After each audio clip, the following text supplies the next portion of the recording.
오늘 말씀은 지난주 월요일에 있었던 한 일을 이야기하는 것으로 시작하도록 하겠습니다. 지난주 광고 나갔던 것처럼 지난주 월요일 저희 교회가 속해 있는 한남노회 정기 노회가 있었습니다. 월요일 노회 행사를 다 마치고 저녁에 저희 교회가 속해 있는 시차례에 제 나이 또래 한 8명, 9명의 목사님들이 있습니다. 그 목사님들과 함께 저녁을 같이 먹었어요. 그리고 이야기를 더 나누고 싶어서 카페로 이동을 해서 이제 함께 차를 마시기 시작했어요. 저녁 시간이라 다들 커피를 먹지 않고 이제 다른 음료를 시켰습니다. 저도 최근에 누군가가 말차가 맛있다고 그래서 말차를 시켰습니다. 먹어보니까 좀 쌉쌀하고 좀 달콤하고 맛있더라고요. 그리고 목사님들끼리 모이면 무슨 이야기 하겠습니까? 목회에 대한 이야기 하잖아요. 그래서 목회 서로 이야기를 나누면서 위로도 받고 도전도 받고 자극도 받고 유익한 시간이었습니다. 그런데 월요일 밤에 문제가 생겼습니다. 평소 잠자는 시간이 되어서 잠자리에 누웠는데 잠이 오지 않는 것입니다. 몸은 분명히 피곤한데 눈은 말똥말똥한 것입니다. 뭐가 하루 스케줄 가운데 뭐가 잘못되었지? 봐도 잠이 오지 않을 그런 스케줄이 없었는데 잠이 오지 않는 것이었습니다. 아무리 노력해도 잠이 오지 않는 거예요. 그래서 버티다가 시간이 아깝다는 생각이 들어서 일어났습니다. 그리고 책을 읽으면 잠이 올까 해서 평소 읽던 책을 펴서 읽기 시작했습니다. 근데 책을 읽을수록 더 정신이 맑아졌습니다. 새벽 1시까지 책을 읽는데도 잠이 오지 않는 것이었습니다. 이러다가 내일 리듬이 다 깨지겠다 싶어서 책을 덮고 억지로 잠자리에 누웠습니다. 그래서 자는 둥 마는 둥 하다가 새벽 5시에 알람 소리 듣고 일어나서 새벽 기도에 참석했어요. 화요일 새벽 기도는 비몽사몽 상태였습니다. 단지 한 잔의 말차였는데 그 속에 보이지 않았던 그 카페인 하나가 제 신경을 자극했었고 제 신체 리듬을, 제 삶의 리듬을 깨워 놓았다는 것입니다. 이것을 생각하면서 문득 이런 생각이 되었습니다. 이런 생각이 들었습니다. 우리의 마음도 이와 같지 않은가라는 것이었습니다. 누군가의 말 한마디, 억울한 상황 하나, 오해와 비난의 감정 하나, 이것이 마치 말차 속의 카페인처럼 우리의 감정을 뒤엉거려 놓고 우리의 평소 평온했던 우리의 마음을 들썩들썩하게 만들어서 결국 우리의 삶의 리듬을, 생각의 리듬을, 삶의 영적인 리듬을 깨워 놓는다라는 것입니다. 그럴 때 우리는 그 감정에, 요동치는 그 감정에 휘말릴 것인가, 아니면 그 감정을 제어할 것인가를 그 갈림길에 서게 되어집니다. 우리 오늘 다윗의 삶을 통해서 우리의 마음을 다스리는 것에 대해서 함께 말씀을 나누겠습니다. 말씀을 나눌 때 우리의 마음을 다스리는 은혜가 있기를 축복합니다. 하나님은 잠언서를 통해서 우리의 마음과 관련해서 아주 중요한, 우리가 잘 알고 있는 말씀을 이렇게 주십니다. 모든 지킬 만한 것 중에 더욱 내 마음을 지키라. 생명의 근원이 이에서 남이니라. 생명의 근원이라고 하는 것은 우리 마음에서 흘러나오는 모든 생명의 물줄기를 말하는 거예요. 그렇게 우리의 마음은 우리의 말과 행동과 태도와 결정과 모든 선택의 시발점이 되어지는 것입니다. 그렇게 우리의 마음을 잘 지켜야 우리 입에서 나오는 그 말과 행동과 선택이 살리는 말, 살리는 행동, 살리는 선택일 수 있다는 것입니다. 우리의 마음을 잘 지켜야 우리가 하는 그 모든 기도와 예배와 그 행위들 속에 생명의 기운이 깃들어져 있을 수 있다는 것입니다. 오늘 본문에 등장하는 다윗이 처한 상황은 지금 사울에게 계속 쫓기고 있던 상황이었습니다. 다윗은 그의 나이 17세 혹은 18세 때 기름 부음을 받고 사울에게 쫓김을 당하는 신세가 되어집니다. 그리고 헤브론에서 30살에 왕으로 등극하기까지 그는 길게는 13년, 짧게는 11년 정도를 광야에서 보내게 되어집니다. 오늘 사무엘상 26장은 그가 헤브론에서 30세의 왕으로 등극하기 1, 2년 전 그런 시기로 추정되어집니다. 그러니까 다윗이 지금 광야의 생활을 했던 지가 10년 끝자락에 이르는 때였다는 것입니다. 이것이 무엇을 의미하겠습니까? 한 사람이 광야에서 10년을 보냈다. 이것이 무엇을 의미하겠습니까? 다윗의 심신이 마음과 육신이 다 지쳐 있을 대로 지쳐 있었던 때였다는 것이고, 그가 영적으로 쉽게 흔들릴 수 있는 상황이었다는 것입니다. 그런 상황에서 사울이 또 군사를 이끌고 그 정예부대 3,000명을 이끌고 다윗을 잡으려고 쫓아온 것입니다. 사울의 그 군사들은 한 곳에 진영을 차립니다. 그리고 그의 왕이었던 사울을 지키기 위해서 군사들은 그 텐트를 사울을 중심으로 해서 삥 둘러서 지내칩니다. 그리고 사울의 텐트는 가운데 있게 되어집니다. 다윗은 그의 부하였던 아비새와 함께 사울의 텐트에 침입을 하게 되어집니다. 가보니까 사울은 무장 해제를 하고 아주 깊이 잠이 들어있는 것입니다. 그리고 사울을 지켜야 되는 그 보초병들도 부하들도 모두 깊은 잠에 들어 있었던 것입니다. 그 순간에 깨어있는 자는 다윗과 아비새 둘뿐이었습니다. 사울을 죽일 수 있는 절호의 찬스였습니다. 10년 광야 생활을 종식시킬 수 있는, 마무리 지을 수 있는 마지막 찬스였습니다. 다윗이 무장 해제하고 그렇게 깊이 잠들어 있는 사울을 볼 때 다윗 속에는 어떤 생각과 어떤 마음이 올라왔을까요? 한 칼에 칵! 너무나 복잡하고 감정적인 어떤 설명할 수 없는 마음이 다윗 생각 속에 일어났을 것입니다. 사실 오늘 사무엘상 26장의 이 사건은 사무엘상 24장에 한 번 일어났던 사건이 반복되어지는 사건이기도 합니다. 사무엘상 24장에서는 사울이 다윗을 쫓아오다가 그 생리현상을 해결하기 위해서 다윗이 숨어있는 굴로 들어오게 되어집니다. 그때 다윗은 사울을 죽일 수 있는 찬스를 맞이했습니다. 하지만 다윗은 사울의 옷자락만 살짝 도려냅니다. 그리고 사울이 멀리 떠났을 때 굴에 나와서 다윗이 사울을 향해서 외칩니다. 다시는 자기에게는 사울을 해할 그런 마음이 전혀 없다라고 알려줍니다. 그 이야기를 듣고 사울이 다윗아 이것이 네 목소리냐 하고 감동하고 눈물을 흘립니다. 너가 나보다 선하다라고 말합니다. 그리고 다윗의 앞으로의 인생에 대해서 예언적인 말을 해줍니다. 네가 앞으로 왕이 될 것이고 네 나라가 든든하게 세워질 것이다. 이것을 내가 알고 있다. 순간 다윗이 옷자락만 자르기를 참 잘했구나라는 생각이 들었을 것입니다. 근데 얼마 지나지 않아서 또 사울이 다윗을 쫓아온 것입니다. 그리고 이번에는 뽑은 자 중에 정예군대 3,000명을 거느리고 쫓아온 것입니다. 사무엘상 24장에서 다윗은 선으로 악을 이겼습니다. 사울이 눈물을 흘리면서 회개하는 듯 보였습니다. 그러나 얼마 지나지 않아서 다시 자기를 쫓아오는 모습을 보면서 나는 진심이었는데 그는 진심이 아니었는 모양이다 라고 하는 그런 다윗 속의 배신감과 실망감이 밀려왔을 것입니다. 이미 한번 선하게 행동했고 그 결과는 변함이 없는 사울의 모습이었습니다. 이런 상황에서 낙심이 되어지고 회의감이 다윗 속에 분명히 밀려왔을 것입니다. 내가 아무리 선하게 해도 별로 바뀌는 것은 없는구나. 우리가 살다 보면 다윗이 직면했던 그 상황과 그런 감정을 만날 때가 있습니다. 누군가 진심을 다해 사랑하고 섬겼는데 돌아오는 것은 오해와 무시와 반감, 배신일 때가 있습니다. 신앙적으로 옳은 선택을 했는데 오히려 더 상황이 나빠지고 낮은 자리에 떨어지고 억울한 자리에 내몰릴 때가 있습니다. 기도하며 양보하고 했는데 바뀐 것은 아무도 없고 오히려 상황이 더 악화되어지는 때를 만날 때가 있다는 것입니다. 그때 우리는 다윗처럼 이런 생각이 들 수 있습니다. 의롭게 산다고 도대체 나에게 유익되어지는 것은 뭐지? 바뀌는 것은 뭐지? 내가 참았다고 해서 세상이 바뀌는 건 뭐지? 하나님이 과연 이것에 대해서 관심이 있는가? 나에게 관심이 있는가? 이런 생각을 하게 되어집니다. 낙심과 해임감과 절망이 밀려올 때가 있다는 것입니다.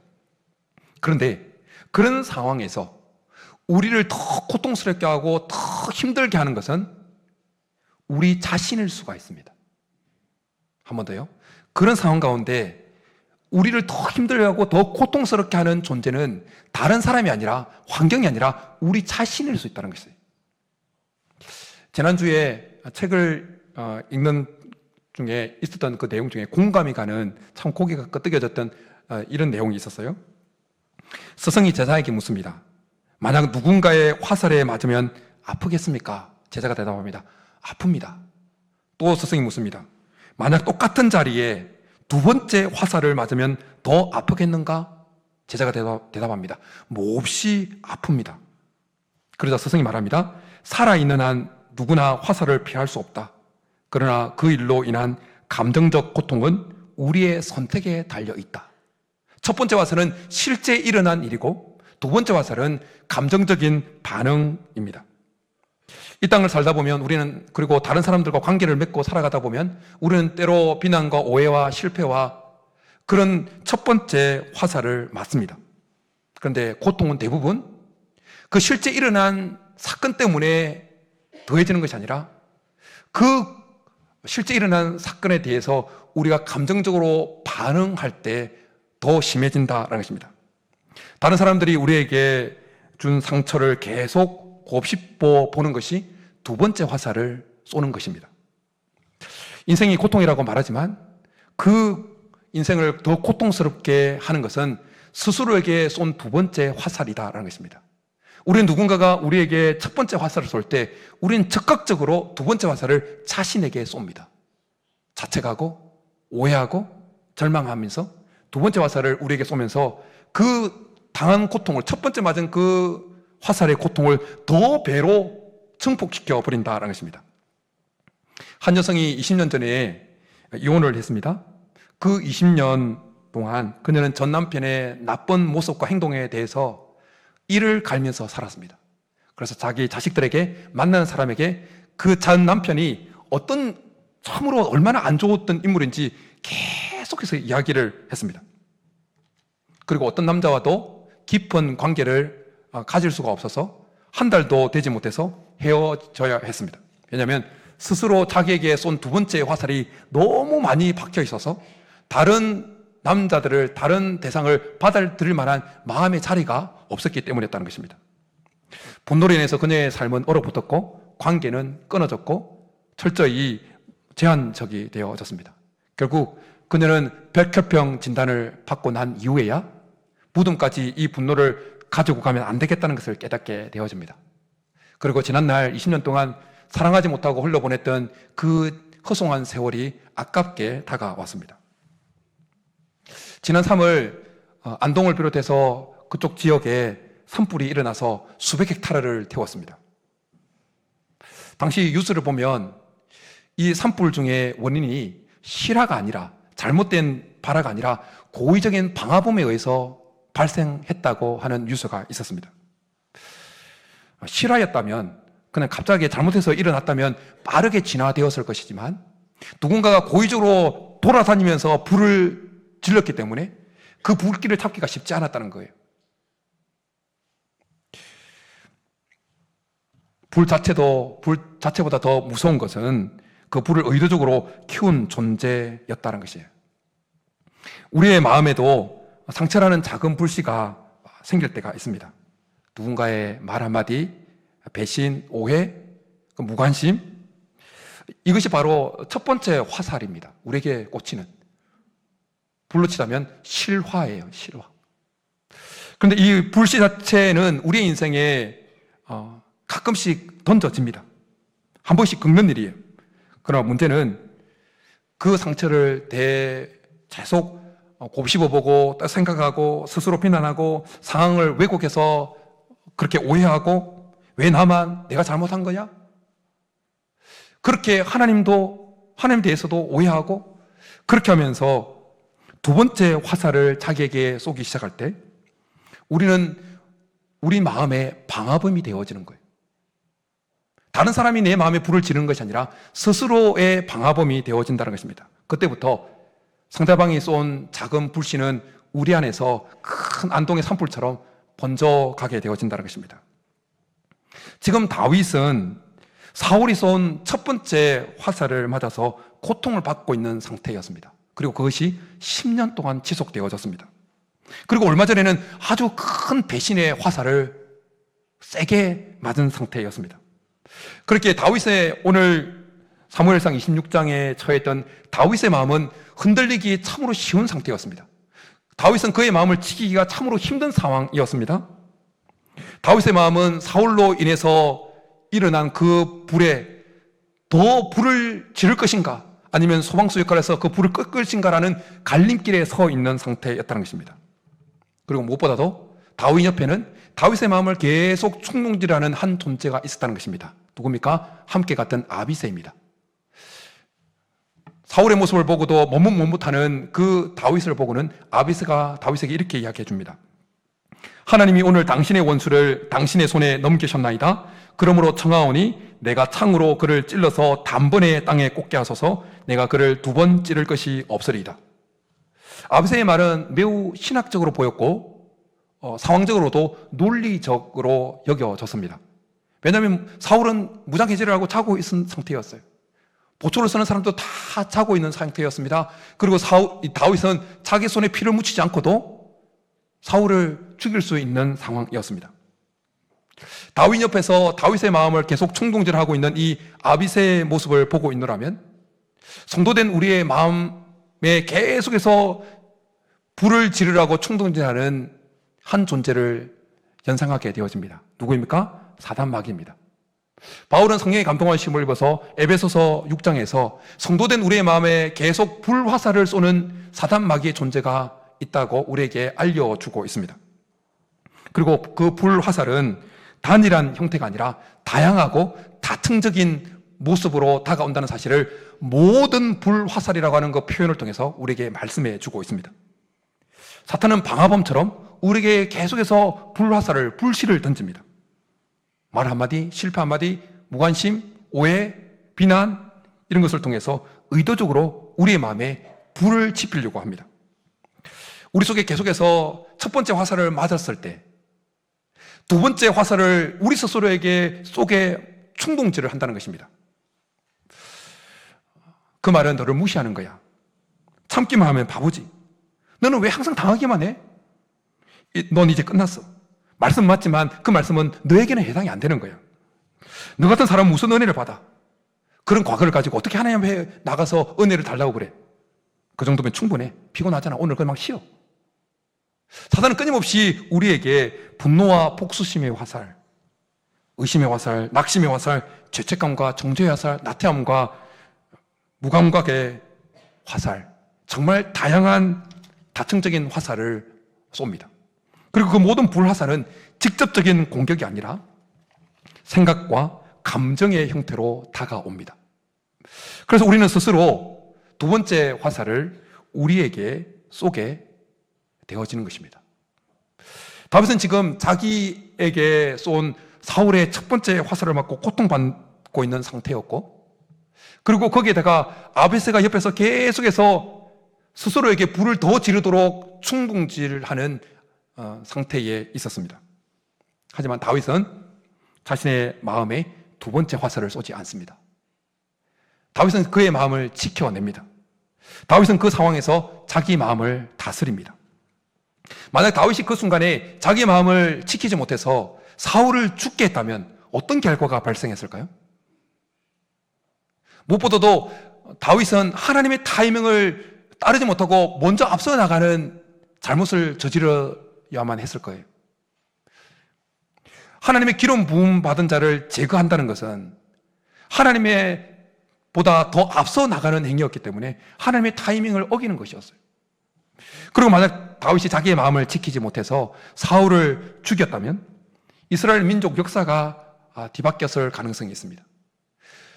사울을 죽이면서 일찍 왕으로 등극했을지는 몰라도 다윗은 사울을 따르던 그 무리들, 지지자들, 그리고 무엇보다도 사울에 속해 있던 베냐민 지파 사람들로부터 반격을 받았을 것입니다. 저 다윗이 우리 사울을 죽였다. 그렇게 됐다면 통일왕국의 기반이 형성되지 못했을 것입니다.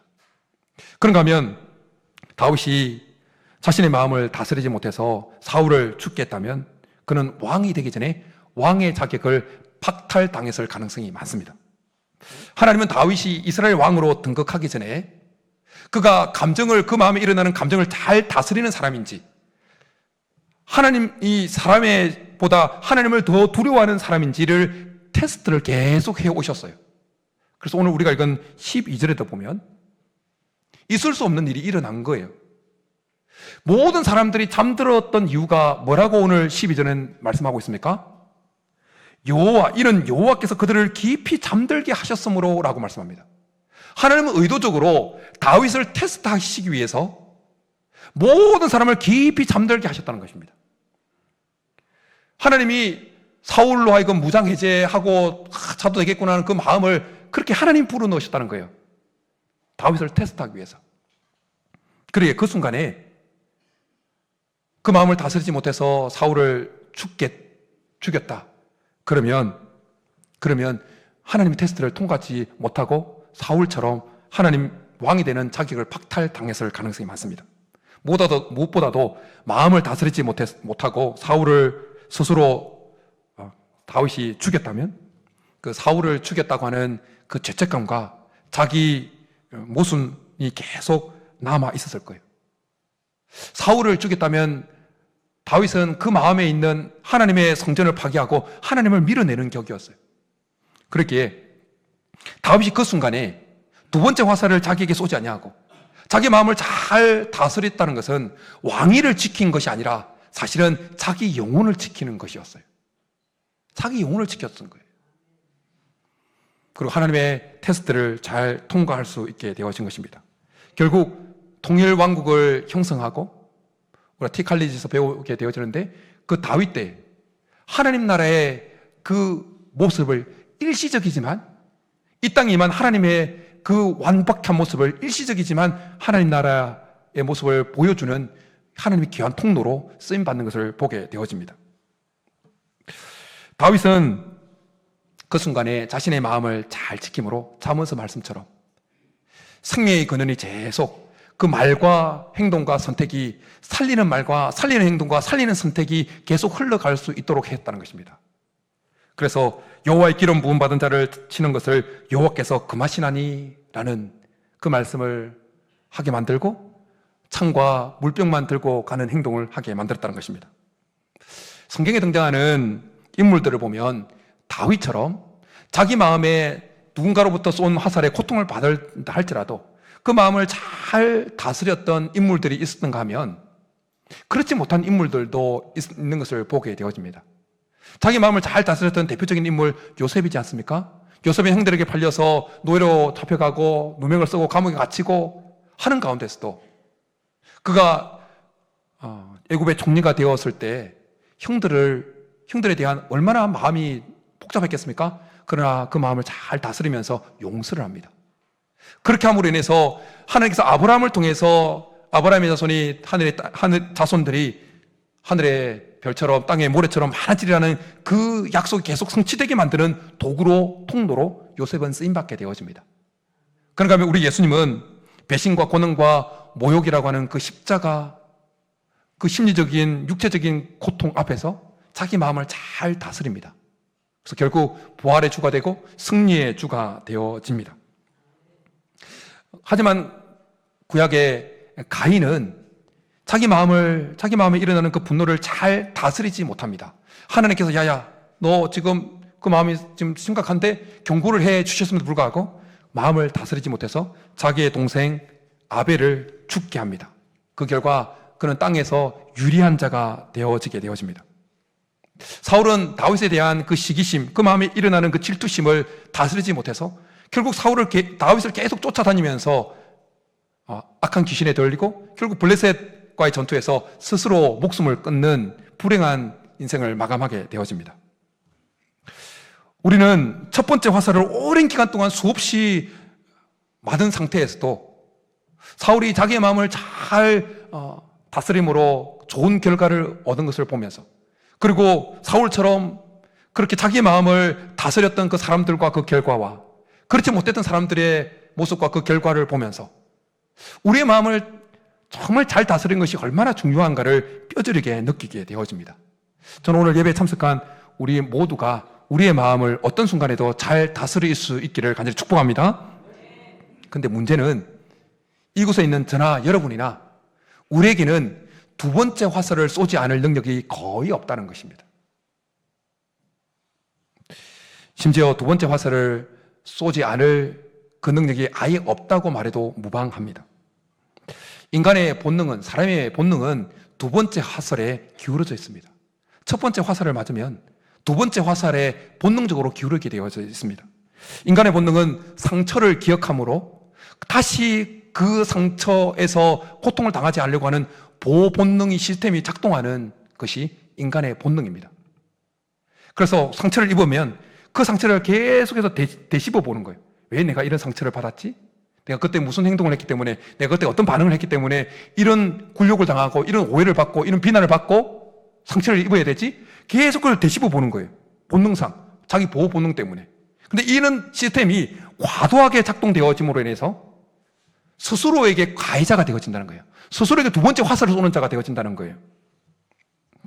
우리 안에 감정과 생각의 불길이 일어날 때 자기 통제만으로는 그것을 막아낼 재간이 우리에게는 없습니다. 그래서 사도 바울은 로마서 7장에서 이런 고백을 하죠.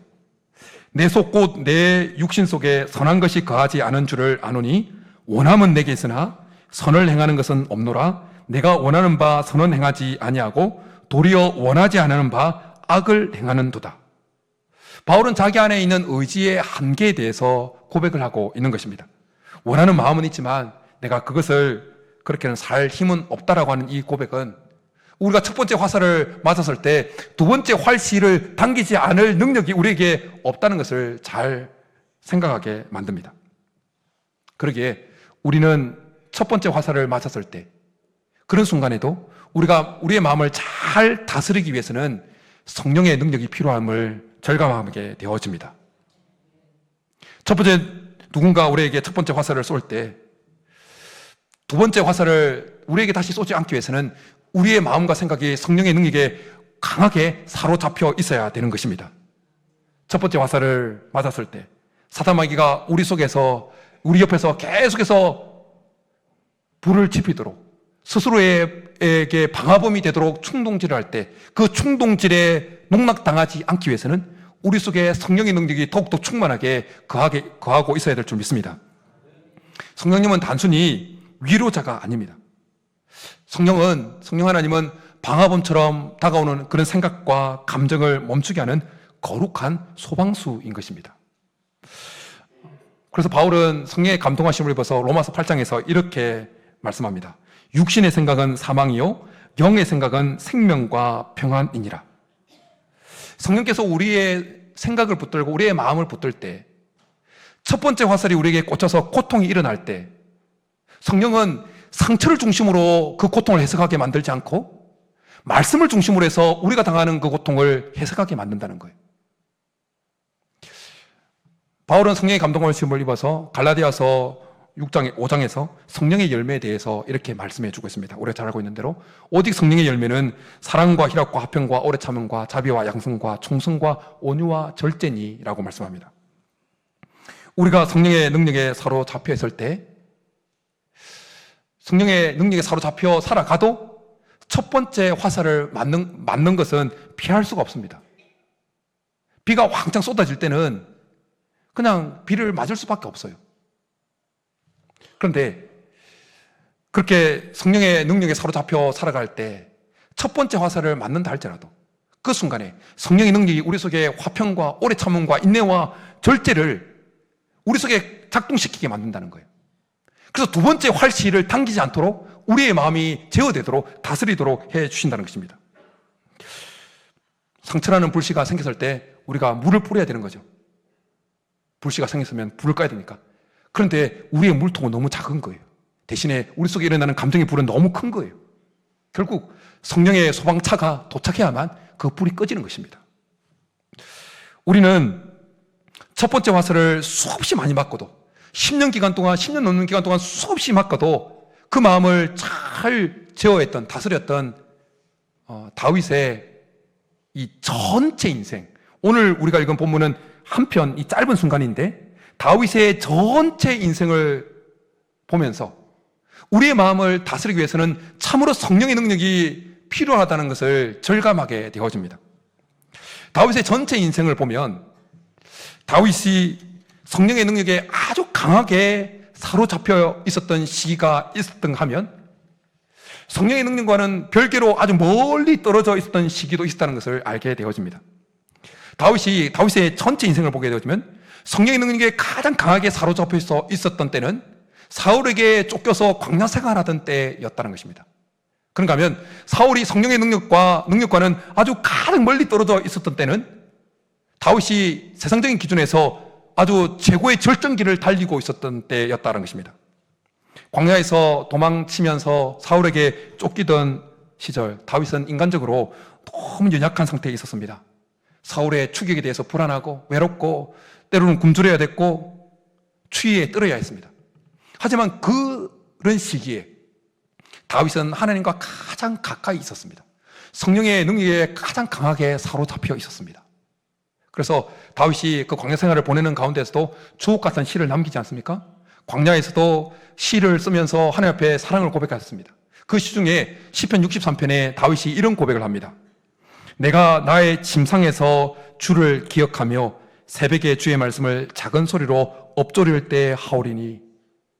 광야 생활 가운데 성령의 능력에 사로잡혀 있으면서 침상에서도 주를 묵상하고 주의 말씀을 엎조리고 하는 그런 삶을 살았다는 거예요. 그렇기에 오늘 사무엘상 26장에 복수의 기회, 조로의 기회, 마지막 찬스, 배신감의 큰 화살을 맞고 지금 그런 상황인데도 그 마음에 일어나는 그 불길을 성령의 능력으로 잠재웠다는 것입니다.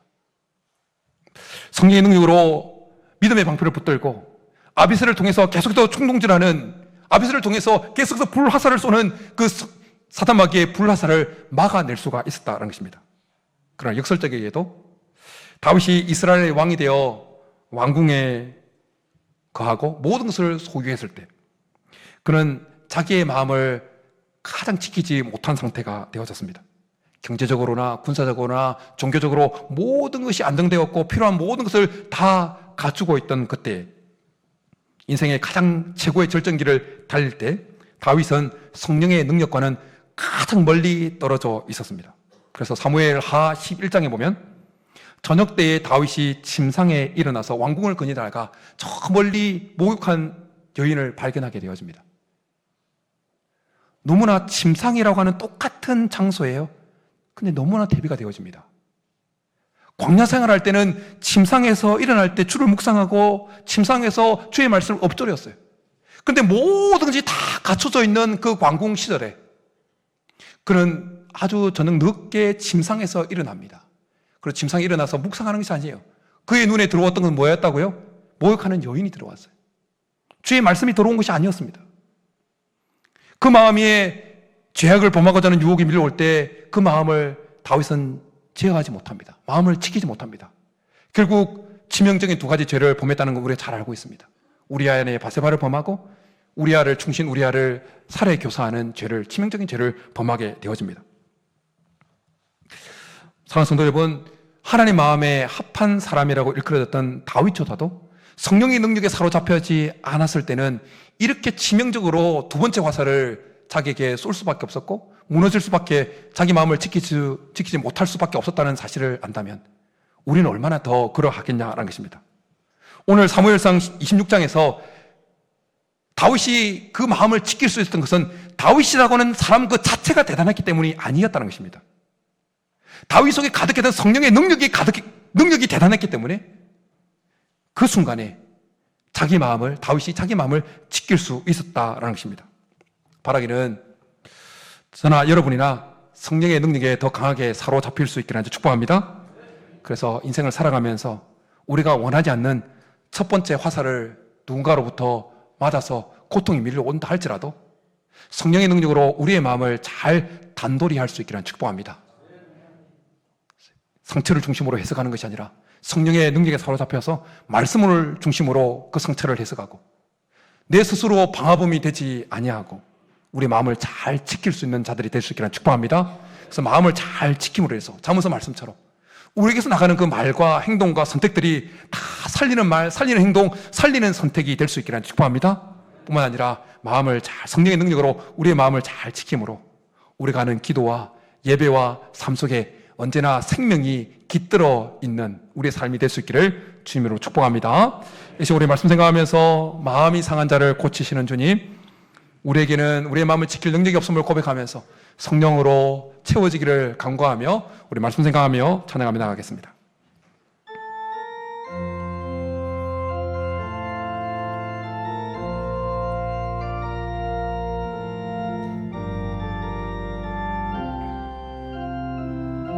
마음이 상한 자를 고치시는 주님, 하늘의 아버지 날 주관하소서.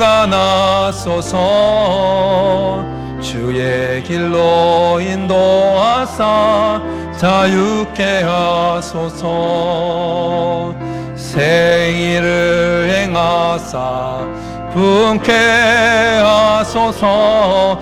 의에 줄이고 목이 마르니 성령의 기름 부소서. 의에 줄이고 목이 마르니 내 잔을 채워주소. 성령으로 채워주소서. 성령으로 채우사 주보게 하소서. 주의 임재 속에 은혜 알게 하소서. 주 뜻대로 살아가리 세상 끝날까지. 나를 빚으시고 새날 열어주소서. 의에 줄이고 목이 마르니 성령의 기름 부소서. 의에 줄이고 목이 마르니 내 잔을 채워주소서.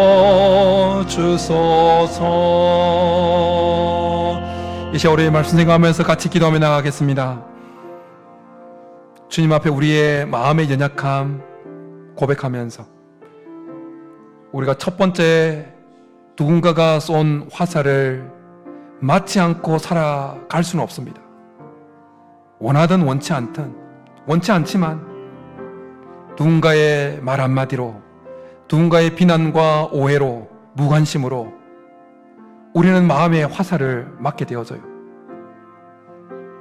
그러나 우리는 너무나 연약해서 불길처럼 우리의 감정이 올라올 때 두 번째 활시를 당길 수밖에 없는 연약한 자들임을 고백하면서 성령의 능력으로 우리의 마음이 완전히 장악되게 하시고 우리의 마음이 장악되어져서 사단마귀가 끊임없이 우리 속에 내 스스로의 방화범이 되라고 총동전을 할지라도, 두 번째 활시를 당기라고 총동전을 한다 할지라도 성령의 능력으로 그 마음을, 우리의 마음을 잘 제어해서 우리의 마음에서 살리는 말, 살리는 행동, 살리는 결정이 계속해서 흘러나갈 수 있게 도와주시고 우리 예배가 우리의 삶에 늘 생명이 깃들어져 있는 삶이 되게 도와달라고 이 시간 성령의 능력을 간구하며 주여 부르고 기도하며 나가겠습니다.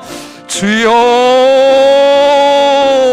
살아계신 하나님 아버지, 우리가 이 땅을 살아가면서 사람들과 관계를 맺고 살아가는 때 우리가 원치 않은 첫 번째 화살을 맞고 우리 속에 실화로 감정의 불길이 일어나는 것을 경험할 때가 되어집니다. 그럴 때 하나님, 우리는 너무나 연약해서 곧장 곧바로 두 번째 화살을 우리에게 쏘고 스스로 방화범이 되어지게 되어집니다.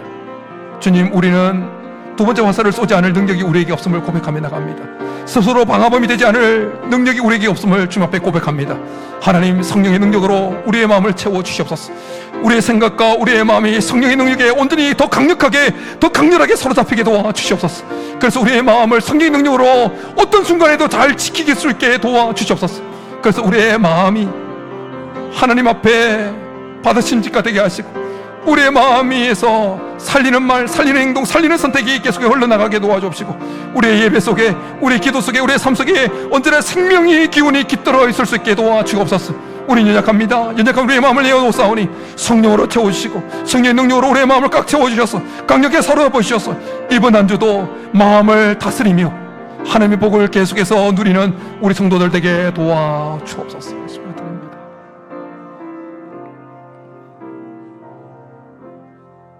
이 세상을 살아갈 때에 우리가 원치 않은 첫 번째 화살을 맞고 고통을 당할 때 하나님, 우리는 너무나 연약해서 곧장 두 번째 화살을 쏠 수밖에 없는 자요, 우리 내면에 스스로의 방화범이 될 수밖에 없는 연약한 자들임을 고백합니다. 성령 하나님, 우리 속에 성령님의 그 능력으로 우리를 사로잡아 주옵소서. 우리의 연약한 마음, 의지를 붙잡아 주시옵소서. 그래요, 첫 번째 화살을 맞을 때에도 성령께서 우리의 마음을 제어하시고 화평과 인내와 오래 참음과 사랑의 그 열매들이 우리의 마음을 장악해서 두 번째 활시를 당기지 않도록, 그래서 우리의 마음을 잘 지킬 수 있게 도와주옵소서. 그래서 우리의 마음에서 흘러나오는 그 말과 행동과 선택들이 살리는 말, 살리는 행동, 살리는 선택들만 흘러나갈 수 있게 도와주시고, 우리의 예배 속에, 우리의 삶 속에, 우리의 기도 속에 언제나 하나님의 생명이 깃들어져 있을 수 있도록 도와주옵소서. 그렇게 주기를 간절히 바라고 나오며 예수님의 이름으로 축복하며 기도드립니다. 아멘.